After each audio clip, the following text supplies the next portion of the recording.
I'm sick of this Kelsey Mitchell shit. I'm gonna be honest with you, bro. I'm sick of it. The girl didn't score a single point in the second half, and all she do is jack up shots.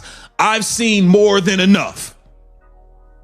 Passing the ball to Caitlin Clark, not passing the ball to no damn body. She wouldn't even throw the ball to her own shadow because she's so scared of it leaving her hands. She thinks she's going to go into cardiac arrest if the ball leaves her hand and it's not her shooting. We got to get, but somebody got to go. Either Kelsey Mitchell and Stephanie White need to go, or Caitlin Clark got to. Nobody expected this reaction. Not after the game, not after the loss, and certainly not after what happened on the court. While fans were busy discussing the Indiana Fever's loss to the Dream, something else started drawing attention. Something that had nothing to do with the final score. At first, it looked like just another frustrating night. Another tough loss. Another game the Fever wished they could have back. But then clips began appearing online. Fans started slowing them down, replaying them, and analyzing every possession, reaction, and conversation. Suddenly, the discussion wasn't only about basketball anymore. It became about frustration. It became about chemistry. And it became about one question Fever fans can't stop asking. What exactly is going wrong? When expectations are this high, every loss feels bigger. Every mistake feels larger, and every reaction gets noticed. Especially when Caitlin Clark is involved. That's exactly why social media exploded after the Dream game. Some fans focused on coaching, others on execution, and some questioned the overall game plan. But no matter where the conversation started, it always seemed to return to the same point. The Fever are too talented for this. That's what supporters kept saying. Too talented, too experienced, and too dangerous offensively. Yet somehow, the results weren't matching the expectations.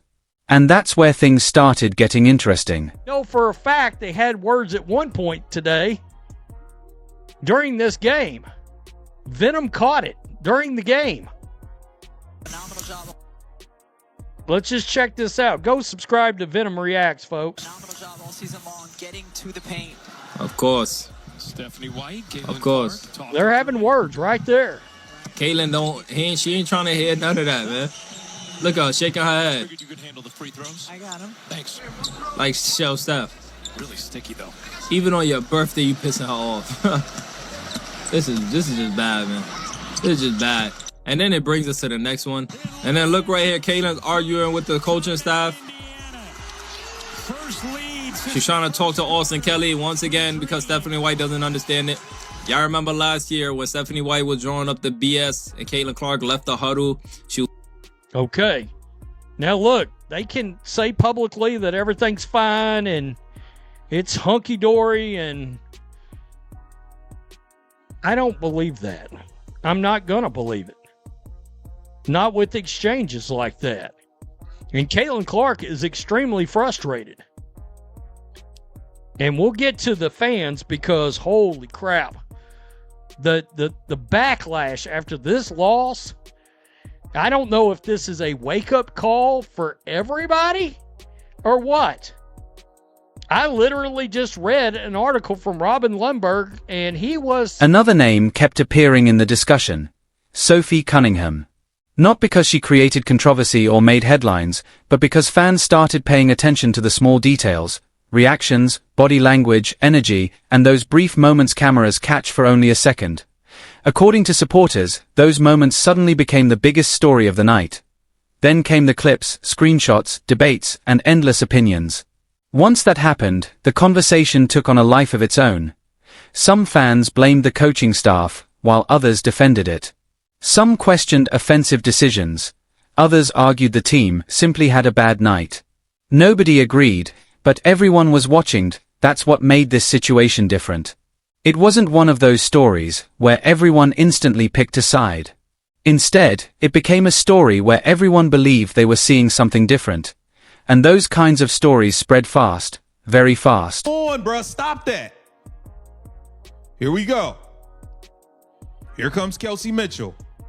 Dun, dun, dun, dun. I'm just going to run in there in front of two bigs, and I'm just going to throw it up. I'm just going to run in there in front of two people that are 6'4", whatever. I'm just going to throw it up. Just run in there and throw it up. All right, hot sauce. Here we go. Kelsey Mitchell. Not going to pass that. Here I go. Just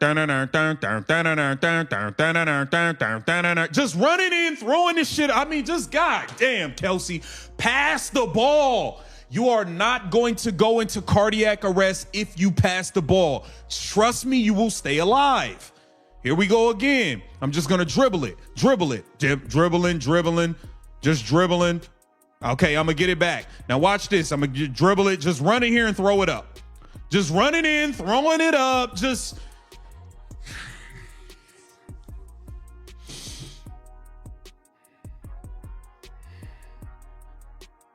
I mean, just come on. I'm just gonna dribble. I'm gonna shoot a three. Just launch it. Fuck it. that's a fuck it shot. Like, come on, man. Oh boy, here we go. Kelsey Mitchell, just dribbling into people, losing the ball, like just not passing it, just refusing to pass it. This ball could have been passed a long time ago, Kelsey. This ball could have been passed a long time ago.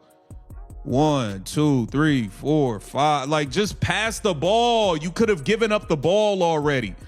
Right here, she's what? Just throw the ball. It's a bounce pass to Damiris Dantas rolling to the rim. Give up the ball. The pocket is right there. You see the lane. You see the pocket. Throw the ball. But you want to keep dribbling it and dribbling it. Like, come on. You got to give that ball up to the roller. Give it up. It's ridiculous watching this girl play, man. I can't stomach watching her no more. I don't want to watch her play basketball, man. Here we go. Here she comes. Just gonna run it here and throw it up. Get that out of here. You got Angel Reese celebrating, blocking your shot. I mean, this girl just don't want to pass the goddamn ball, man. It's ridiculous watching Kelsey Mitchell play basketball. I don't know how you guys, I don't know how y'all watch this and it doesn't make you want to vomit. She just runs in. She just runs into taller people and just jacks. Meanwhile, Caitlin Clark remained at the center of the conversation, as she usually does. Every possession gets analyzed, every reaction gets dissected, and every moment becomes content. That's the reality when you're one of the biggest names in basketball. The spotlight never leaves. Not after wins, not after losses, and certainly not after games like this. Then another question started to emerge, a question that made the debate even louder. Was this simply frustration after a tough loss, or were fans seeing signs of something bigger? Once people started asking that question, they couldn't stop. Comment sections exploded, videos began trending, and arguments broke out everywhere. Suddenly, what should have been a normal post-game discussion became one of the biggest fever stories of the week. The surprising part: nobody seems to agree on the answer. Some fans believe the team is extremely close to putting everything together, while others think bigger issues still need to be addressed. Fired on her birthday. Evelyn DR pulling no punches. Hosting this like you're proud of it. This team and front office isn't serious. This may be the straw for most people.